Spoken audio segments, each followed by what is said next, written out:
Want to achieve network marketing success? Then you're in the right company. Hello, and welcome to Leave Nothing to Chance, hosted by networking marketing giant John Solider. Learn everything you need to know about the network marketing space from somebody who's actually done it. Join us every week for front row seats as we feature some of the finest and most successful personalities in network marketing. Leave nothing to chance. Join us now.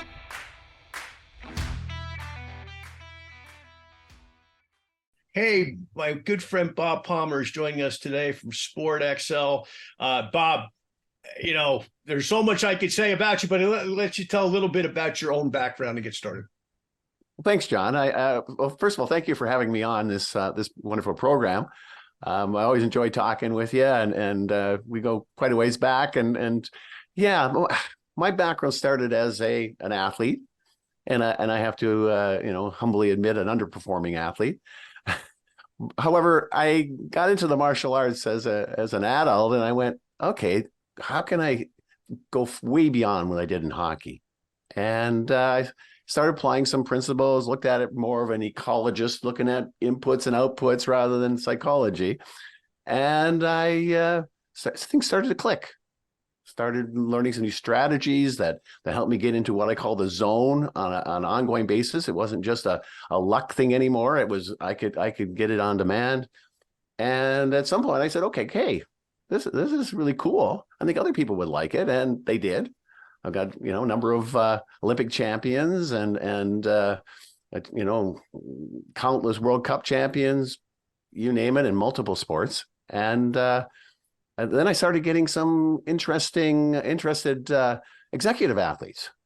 And okay, that was kind of cool and helped them with their sport. But they saw what was happening to their sport, and they started gravitating these strategies and ideas to their business. And that's where it just took off. And then I started getting into high performance leadership and sales and my own personal sales side of it. So it's been a really fun journey. Well, I could tell firsthand because we've worked together on a number of projects, both individually and for my company. And you've worked with my son. That's where this all started, when my son was still an elite hockey player. And he's not anymore, but fortunately, he's applied some of what he's learned from you and from the things from the zone. He's actually was just recognized this past week in Houston as the #2 top retail salesperson in the United States in my particular network marketing company. And he's done it on his own, Bob, which people think I did it for him. Well, he's done it using technology. So as you know, technology is not a friend of mine. So at the end of the day, he's done that, but he's also decided that he really, really likes this internet stuff. And he's been going to coding school, where he'll actually have a coding certificate here in less than a week in all these different languages, Java and JavaScript and all of that. And he's used his own. He's been very focused. He gets up, he goes to the gym, he trains, he comes back, he gets on 5 hours of classwork, then he takes a break, then he gets on 5 hours of homework, and he's been smoking the thing. And I attribute a lot of that to what he learned from yourself about the zone. He's been in the zone now for about 1.5 years, but the last 3 months in particular with this course. So once again, folks, if you have kids that are struggling, whether it athletically, academically, or both, this is a great place. And if they're not struggling, to take their game to the next level. And I attribute a lot of that, once again, Bob, to things that you teach and preach and all of that. Well, thanks. It's funny you say that, because I've got a number of athletes that did very well at NCAA level and professional and Olympic. And now they're in their second career, and what are they doing? Well, they're selling, and they're doing really well at it, right? And one guy's a top salesman in the Eastern Seaboard for his company. I just got word back from one of my other clients who used to be a professional hockey player. Now he's selling luxury homes. And part of the company, it's just it's really fun, and really it's neat to see sales as a career. It's well, let's talk about that, because you have just published a book for the selling profession. So I guess my real question is, why a sales book? Well, in my own journey in sales, I got very frustrated. I'd read some of the pros and some of the, sit down in seminars, and they'd give all this great idea all these great ideas, but they just wouldn't give you a methodology of how to put it all together. And so that's what my book is. It's, it's not the be all and end all of sales books, but it's the book that connects all the other books that you may have read and will read, and as well as connects you to your mentors and your previous mistakes, helps you to rectify them. So it's more of a book that knits it all together and makes sense of what you've done maybe even as a pro, but also as a young salesperson just getting started. One of the things I loved when I read it, and now that it's going to be available very shortly, and we'll explain all of that during the course of the call. But number one, what makes it that much different than all the other stuff that's out there? And number two, along that line, let's talk a little bit about the zone again, because once somebody's in the zone, they know they're in the zone versus when they're not in the zone. So let's talk about those two things a little bit. What makes it different, and talk about the zone. Well, I don't teach sales, which people will, well, isn't it a sales book? I teach high performance sales. So I make the assumption that you've got some role models. You're already in the business. You know what you're doing well most of the time, or maybe some of the time, and you just like to do that kind of high performance all the time. And so that's really the first part. It's a high performance program, and whether it's the leadership side I work with or an athlete, doesn't really matter. It's how do you become more consistent at what you do and what you love doing, and how do you, so that you love it even more. The second part is that it's a system. And people say, well, that sounds weird. What's a system? Well, a system makes things easy, right? If I give you a key to get into a car, you go and you turn the key or you press the button or whatever, that starts the system. It's easy. And sales the same thing. There are systems for getting ready for a meeting. There's systems for in the meeting to build rapport. There's systems for building the systems when to actually pull the trigger in a sense and make the ask. And there's also systems for afterwards. And if you apply these systems on a regular basis, it makes the whole sales process understandable, and actually you improve your performance, day over day, month over month, just simply because now you're looking at it totally differently. It's not just I'm going into meetings and let the chips fly. It is very specific in that sense. So you mentioned the zone. Well, the zone is a starting point, and of any high performance game, and that's where when you know what that is. I mean, most people talk about it as being mythological, and luck of the draw. Oh, if I can get the zone today, right, I'll do really, really well. Wrong. You want to get that zone every single time, and your performance goes up. It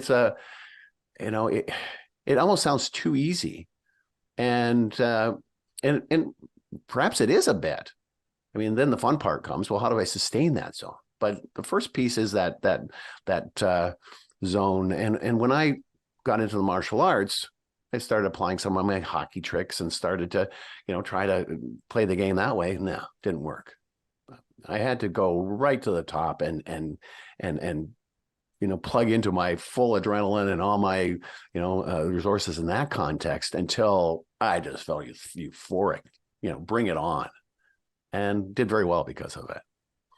You've been an inspiration and a coach, really a mind coach, if you will, for so many athletes and so many high performers.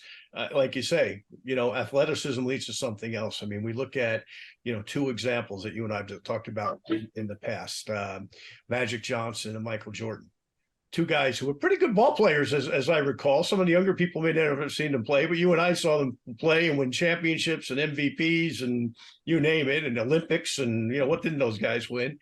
And yet they both got out and they've killed it in business. I mean, they're probably more successful in business, if you can believe it, than they even were athletically. And I got to believe, I don't know either gentleman, but I got to believe both of them understood how to be in their zone athletically based on their results, and how to just carry that forward in all the multiple business deals that they've now made. Love your thoughts on that. Well, when you learn that zone and know what that zone is, I mean, a lot of people, even in professional sport, they'll get that zone and it'll be fleeting, right? Maybe it's easy for them to keep it in the game, but they've got a whole bunch of other things going on in their life, such as kids, wife, those kinds of things that can interrupt that zone, and they don't really have a handle on what it is because they're not applying it to other areas. When I teach that zone, it because you understand what it is and you can apply it to anything. And so clearly with these, like the Michael Jordans of the world, they've taken that zone from their game and they've applied it to their new game of business, and it does an amazing thing. The first thing it does is that it attracts people to you, right? That leadership of high performance just feels good to be around. Bob, talk about some of your clients, some of the successes that you've had. People have really just hit it out of the park that weren't. They had the ability, they maybe had the desire, but it came together when you started to coach them up on some of the things that they needed to do. Well, way back, and I'm still in contact with this guy, but he's, started at age 14 and just a dynamo hockey player, but he kept getting cut because he wasn't a big player. And so, his dad got us together and I jokingly said, look, I can't help you grow, but I can turn you into a pretty dynamic leader so that when you play, your team wins. And when you don't, something happens. The chemistry isn't there and they don't win. Right. And so we worked at that level. The next year, he made the traveling team. He made the elite team. He dominated, as a matter of fact, and didn't look the size that he was. He carried himself huge, and he went on layer after layer of sport to get to the professional level. And even at that, moving to the professional level, when he went for the tryout, one of the guys says, "I don't know why this guy's here. He's too small." He was one of 3 that made it. Right? Because he has that heart. He has that zone. He can, I think the last game he was playing or last series he was playing before he turned pro, he said, Bob, I want to turn pro. and I said, well, you have one task to do. And your coach, who is a former professional NHL hockey player, typically is not in the zone. He's too passive. And so your job is to get him in the zone. He did, and that coach looked after him for the rest of it. So let's talk about that, because there's so many, as we both know, sports are fleeting. We're here today and gone tomorrow. We get cut or we get hurt or we lose interest or life happens, right? We have to make a living, especially if we're in amateur sports like I was in judo and wrestling. It's like eventually you say, I better figure out a way to pay the bills here because I'm not paying them, right? And there's so many people like that. And it's just there's so many people too. I mean, the percentage of guys who make it to the National Hockey League or NBA, I mean, it's in infinitesimal small amount of people, right? So tell me like how you worked with some of these athletes to then apply what they've learned so they go into the professional selling and they succeed there as well. Maybe they succeed even greater than they ever did, on the field or the pitch or the ice or whatever. Well, one of the key things I find with professional athletes is that if you get them thinking about the next phase of their career while they're playing, it is the next phase of their career, if you know what I mean, right? So they don't want to think about it. And everybody's encouraging them to think about that next layer of life, because otherwise you get there and there'll be nothing for you. So you should be planning for it, right? But that's the wrong thing to say to any professional athlete or amateur athlete, because that usually is doomsday when someone starts talking that way. Because, oh, you mean my play isn't up to snuff? Why would you want me to do that? And so I get professional athletes to think of their game as a business. And so they're the product. So they set in place we're kind of going beyond the mind versus sales here, but they set in place a model where they are now a business person in charge of themselves and the product them, plus all their financial, their management, all that kind of stuff. So that when they graduate from their career and go into the rest of their life, they now have a model with which to work, a system, and essentially, much like the mind versus sales system. It gives you a methodology to take that zone to another application. And it almost seems too easy. I mean, they're doing, by the sounds of it, they're doing very well when they make that shift. Whereas other people are stymied. They haven't done it, but no one really gave them a model for it.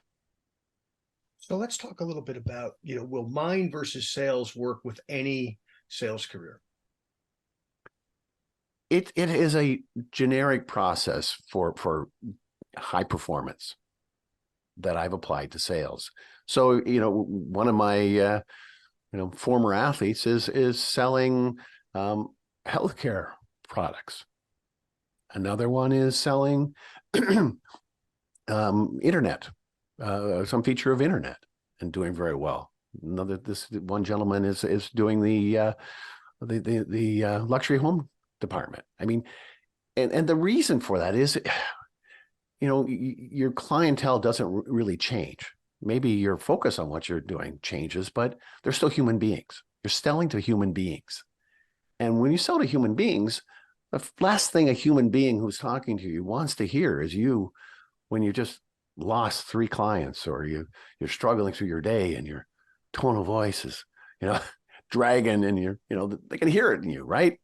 They want to hear the zone. They want to hear the excitement and what you're doing and what you're selling. And if you're not excited about what you're selling, I don't want any of it. So that part of it is it can be in any kind of sales career, whether it's, I've worked with a number of, automotive techs who sell parts to cars, in a sense, when people come in and they've got to do it not as, well, here's a part. Oh, we've just saved your life. Exactly. Right. And we've saved you a bunch of money by this, right? They're selling, the safety features that people need when they come in, and so that $1,500 whatever dollar repair job, they're looking at, oh goodness, but they've got to be, given that other perspective, and when you're a salesperson in the zone doing that, it's much better than going, yeah, it sucks. Exactly. No, nobody buys from that guy. No, they don't go back, right? But when they feel okay, and they feel, even though you spent that money and you're not happy about it, but at least you've been, load has been lightened up a little bit. Exactly. So let's talk a little bit about systems. Why do people need a system to succeed, be it in athletics or in business? Yeah, it's funny. I mean, in sports, for example, you need to ramp yourself up for a game. You'd know that, right?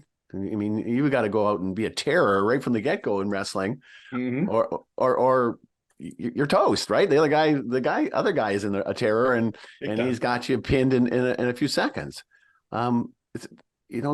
Sales is no different than that. You need a methodology of getting in that zone right at the beginning, or you've lost your client. And so how do you do that? What are the steps to doing that? And what systematic steps to getting you in that zone so wired that your client is going, wow. I see passion here. They may not tell you that, but they're going to feel that passion. But to you, it was systematic. You stepped up to it. And then systematically, how do I build rapport with my client? How do I, walk them to a certain position where, there's the ask. How do I know that? How do I know by their physiology, for example, that they're at that level? And then if it doesn't work, at the end of it, I can put my tail between my legs and go home and cry. Or I can go, okay, that was interesting. I did my best shot that day, or with that meeting. Something didn't work. And I mean, I've had it. I've pulled all the my stops, and I've done a great sales meeting, and everything was perfect. And I realized there are other factors that I had to figure out. And, but I wouldn't have been able to do that had I not systematically gone through that. And that's what I teach in Mind versus Sales. How do you systematically start taking apart your game? So you stop looking at the emotions and, oh, I'm upset and I'm discouraged and all that kind of stuff. No, that's just the no zone, if you will. That's just you out of the zone. How do you get up here where you need to be? And that's where that toolkit comes in. You can chip away at that, or you massively transform what you're doing, and it happens, and it starts happening more and more often. And that, after a while, it's not, do I get into the zone? I am the zone. I'm the epitome of it, right? I walk in the zone. I talk in the zone. I get other people in the zone. I mean, I probably shouldn't be mentioning this here, but when I go to a wedding, I can't not get people in the zone, right? By the end of it, I'll be sitting at the funnest table, I'll tell you. Well, and you're so right about that, because, I've been around some of the greats. I mean, in the network marketing world, I've worked with, the biggest of the biggest, the guys who started the companies and founded the companies, and generationally were part of the first guys who started the industry. So I worked with those guys, and I was kind of in the early stages of my career, and I noticed they were always system driven. And I've also worked with some great people in the insurance industry, same way. Yeah. All system driven. I mean, it's not like they don't get in the car in the morning and go, well, who am I going to talk to today? Let me think. It's like, no, it's bing, bing, bing, bing. And at the end of the day, they've made money.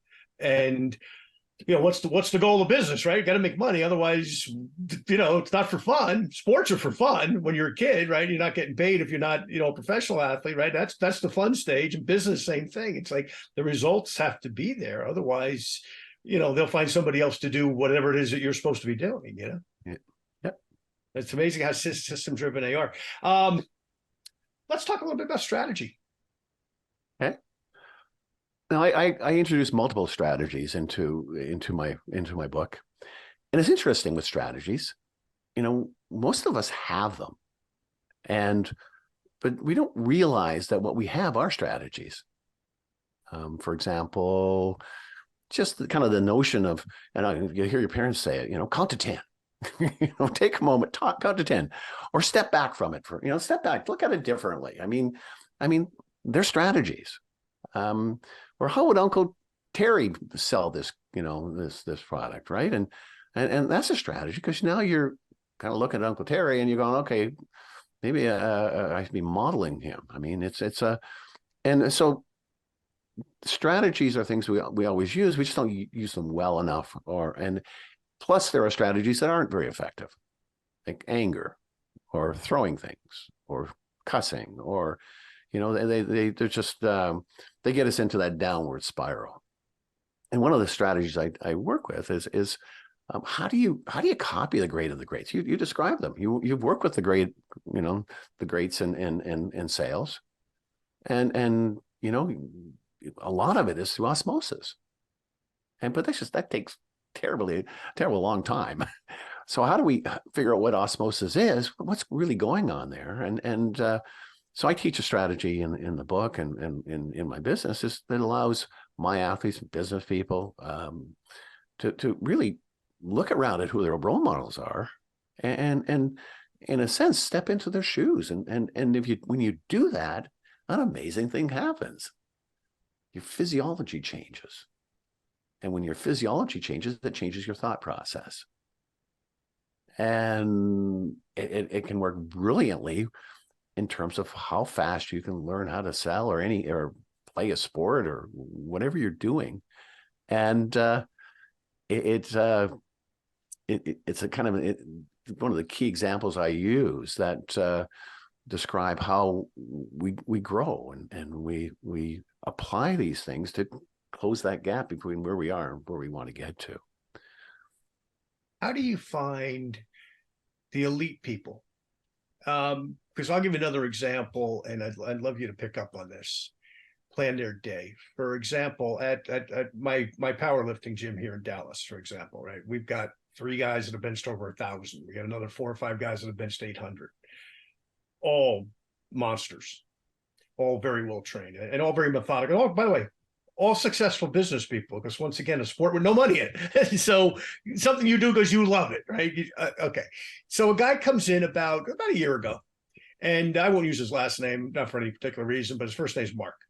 Real nice guy. And our age group, Bob, he's in his 60s.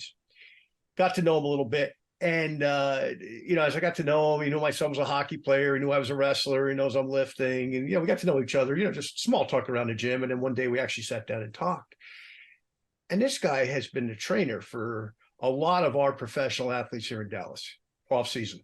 Cowboys, Stars, Mavericks, Texas Rangers, our Major League Soccer team, et cetera, as well as elite college athletes, because obviously we got a lot of colleges here in Texas.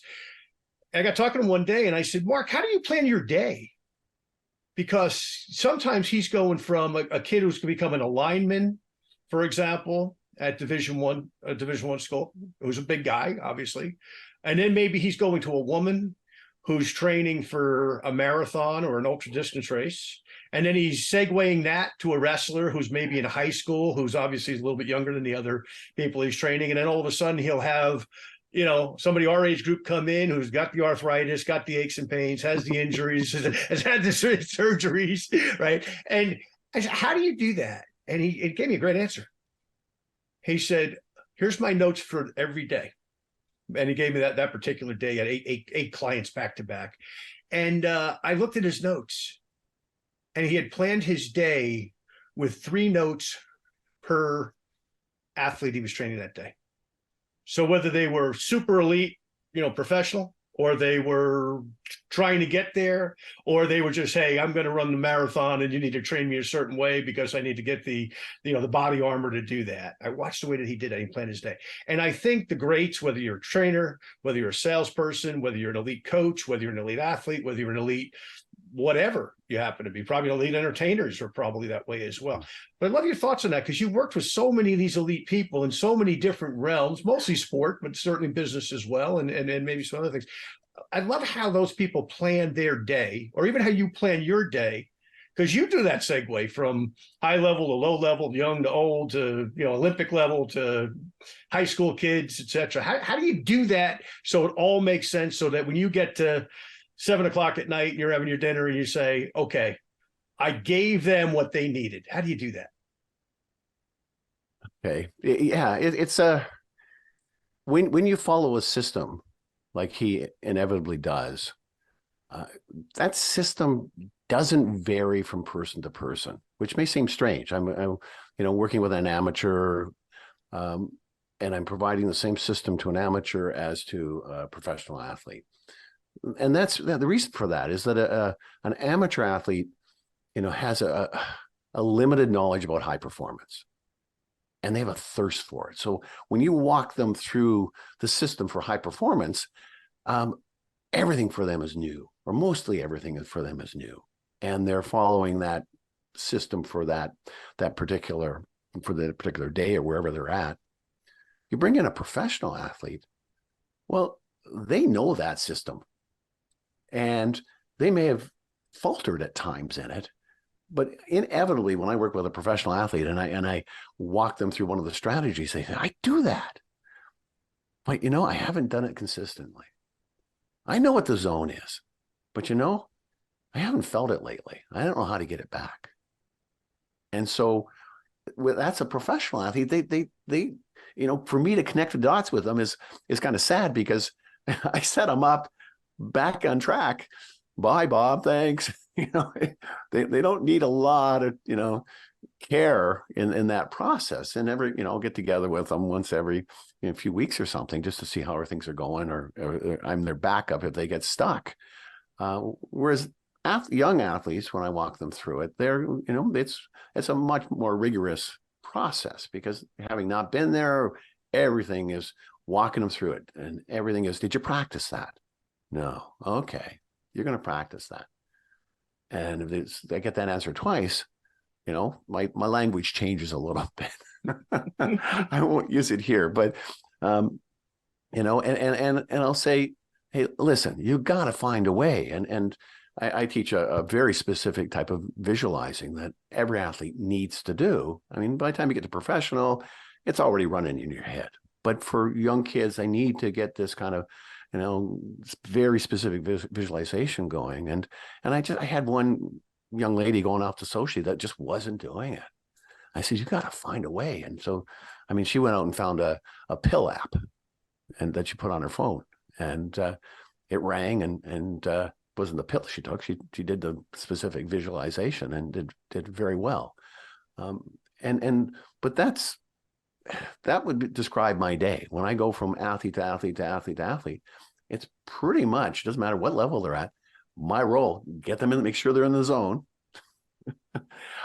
find out perhaps what is keeping them out of it, resolving that. And by the end of it, I always ask one question, and I don't know if I asked it in the book, but I probably should. How will you perform now? Mm. And when I ask that at the end of every session, doesn't matter the first session or the 100th session, if they don't answer me fabulously, then I haven't done my job. Which you won't find from a lot of high performance trainers, that they take that responsibility. I mean, there's one professional professional team I was vying to be a part of, and it didn't work out. But they saw psychology as being the equivalent to what I do, and I tried to tell them it wasn't.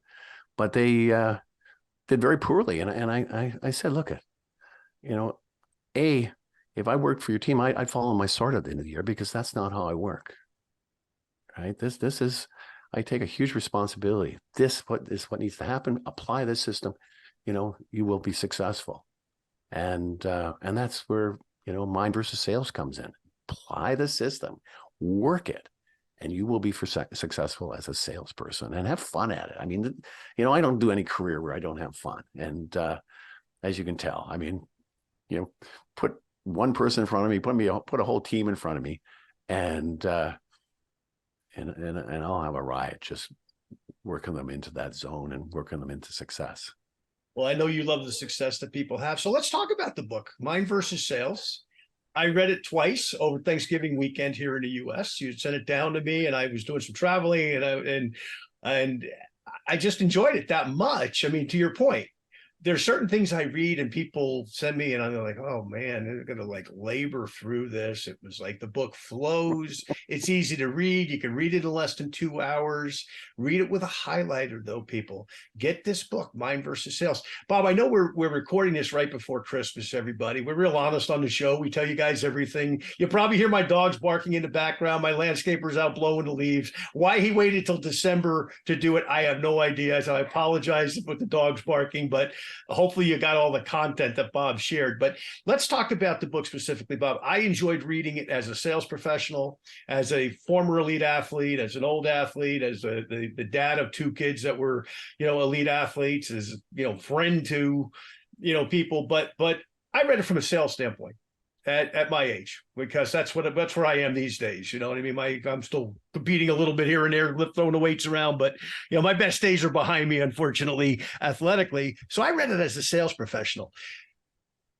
As a sales professional, whether you're in network marketing, like most of our listeners are, or whether you're into professional selling, you sell insurance. We've had a lot of insurance people that are starting to follow the show lately. And I know some of you are in real estate, some of you are in multiple things. I mean, these days, everybody's, doing 2 or 3 things to make a living with the economy. Whatever you're doing, read this book. But Bob, I'd love you to talk about why they should read the book and what inspired you to do it, and where you saw those parallels in high performance, whatever the high performance was that you applied to the professional selling.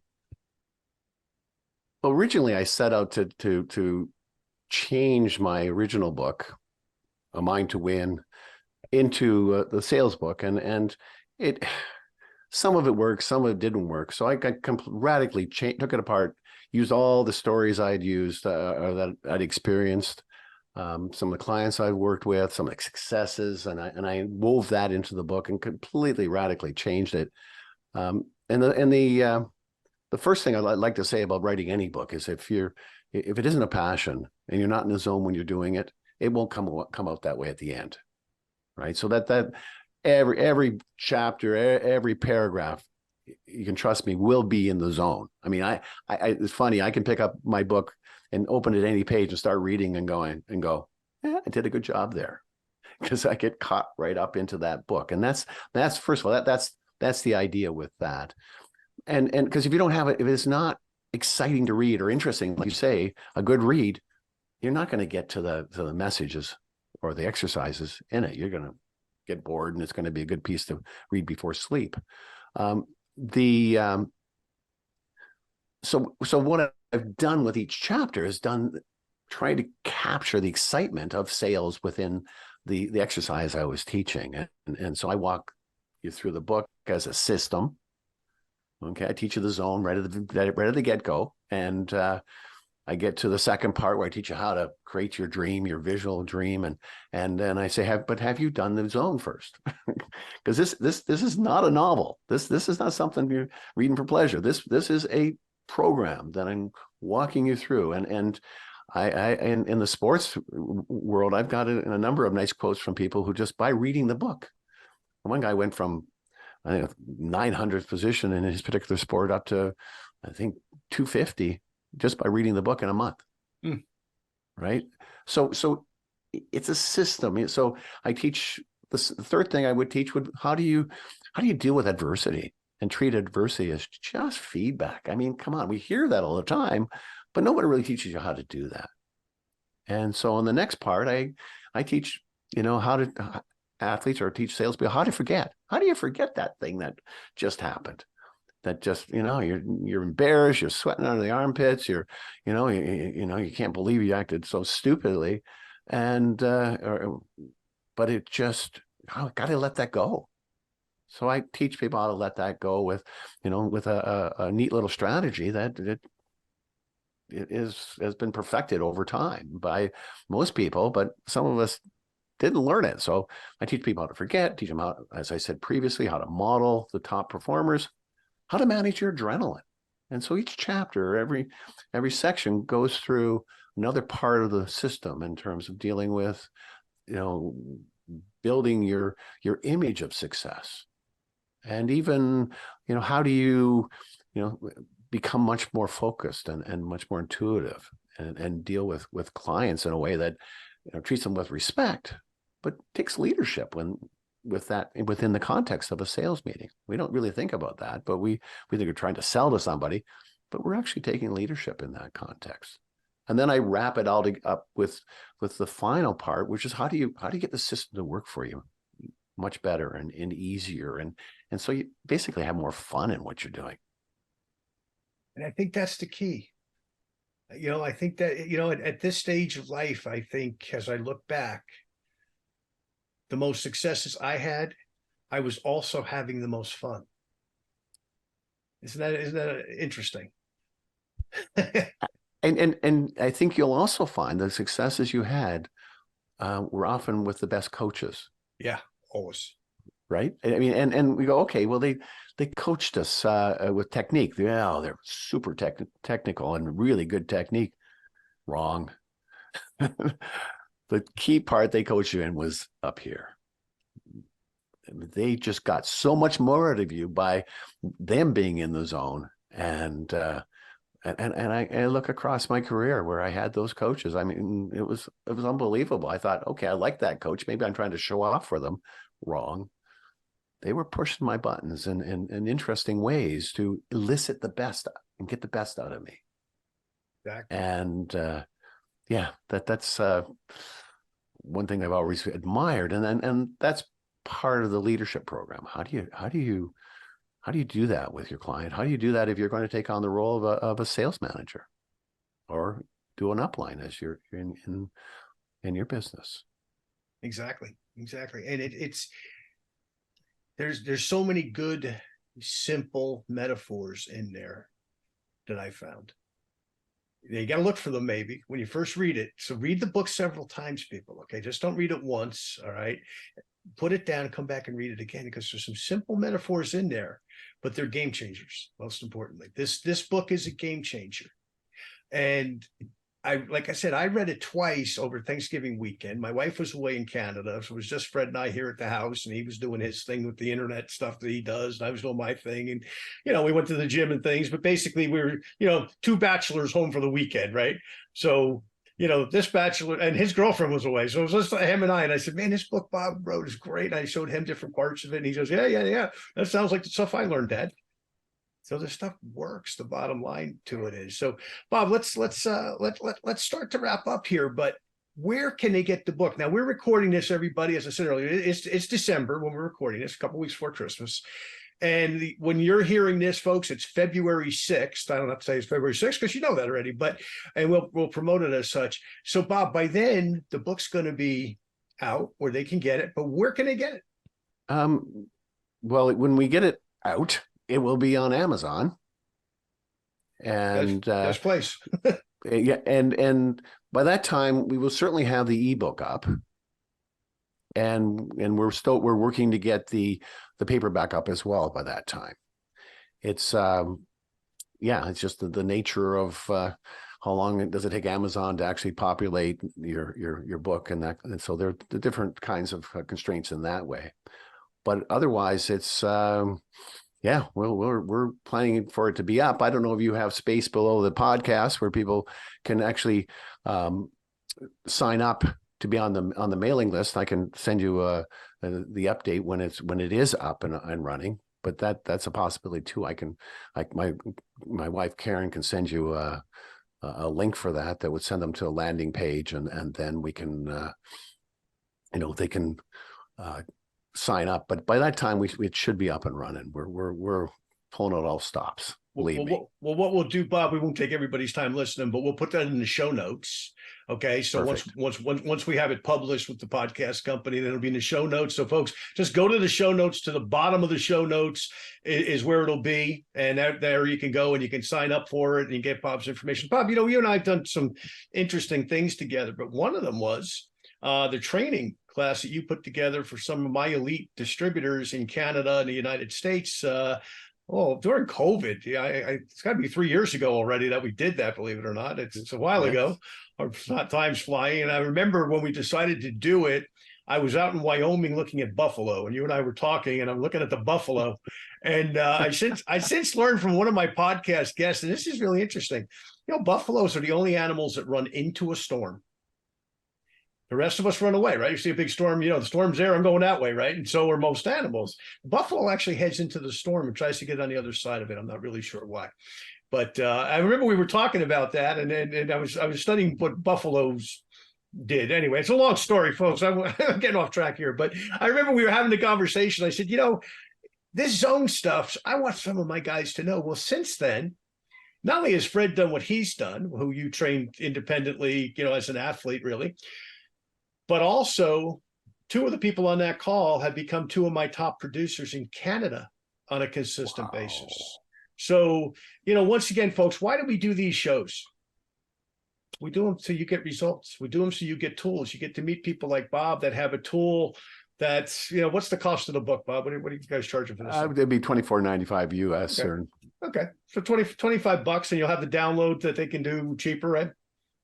Yeah. Oh, yeah. The ebook usually comes in around $16-17 US. Yeah.